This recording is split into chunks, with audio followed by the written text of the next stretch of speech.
Hello everyone, my name is Henry Simunguzi and my co-presenter here is Mr. Fraser Nyambi. Our presentation is based on an online application which is so-called e-commerce app. This e-commerce app is like already said to say it's an online application which allows users to trade online, that is buying and selling of various commodities online. So now I'm going to explain on the front end, and my colleague Mr. Nyambe is going to explain on the back end of our application. So to start with, I'm going to explain about these two features which we're able to see on our interface here. There are two features. There's join now and already have an account logged in. This denotes that when someone has got an account already, someone has just to go direct to where it's saying already have an account. But when someone has got no account, has to go to where it is saying join now. So let us start with already have an account. So I'm going to click where it is written already have an account now. So after clicking here, we have seen that three things have popped up. There's phone number, there's password, and again there's login. But under login there, again there's where it's written I'm an admin. This simply means that if someone wants to log in as an admin, someone can do that. But now let me just log in as a user. So for me to enter to log in as a user, I'm going to provide my details that I used by the time I was creating this account. So I'm going to start by entering my phone number, which is 096 46 15 708. Now I'm going now to enter the password, my password which I used to create this account, which is 123456789. Having done that, I'm going to click where it is written log in. Now, because I've got already an account, it has what? I've logged in successfully. Now, when you look at this interface, we're going to see where it is written home.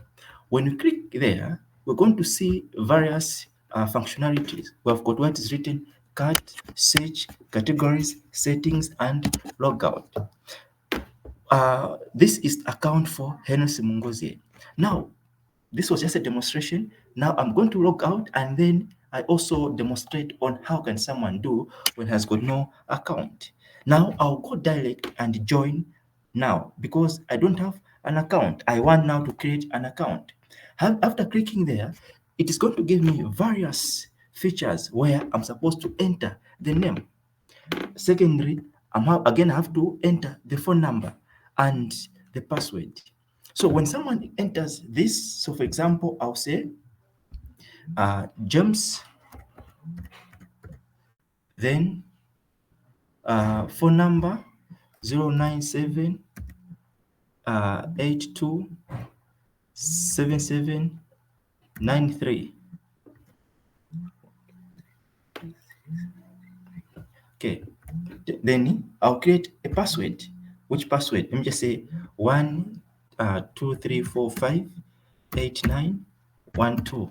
Then I'll go on create account. Then after doing that, it has said congratulations, you have been what? You have created an account.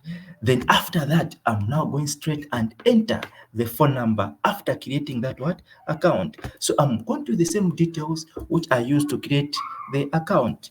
So thank you so very much for this. I pass this to my co-presenter, Mr. Nyam. Taking it over from where my colleague has left from, I'm going to talk about the rundown of the source code that we came up with in order for us to have these functionalities. So I'm going to talk about the Java import packages that we start with.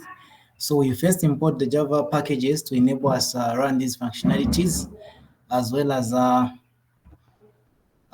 us having these declarations here of variables, like we have the join now button as well as the login. So these are the functionalities that we are able to see when we go to this application, like my colleague explained.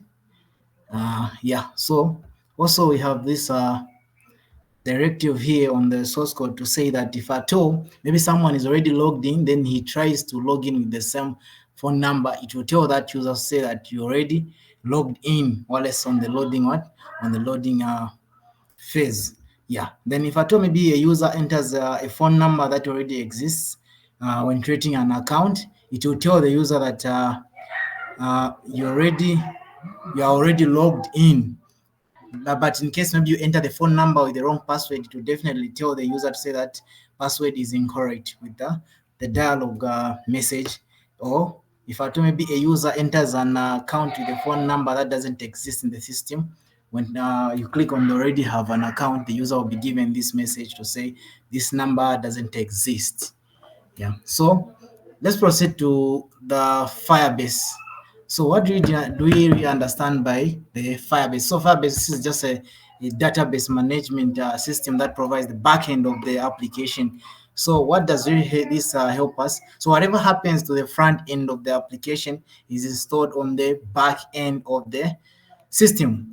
Whatever is edited, the accounts created, they are all installed on the back end of the application, which is using database. So like here we have the users like 12 and Henry Simunguzie with the passwords there, together with the account that my colleague just created for James with the passwords. So they are all installed on the back end of the application for database, and this is a real-time database. So whatever changes that you make, they'll be installed automatically on the database. So we thank you.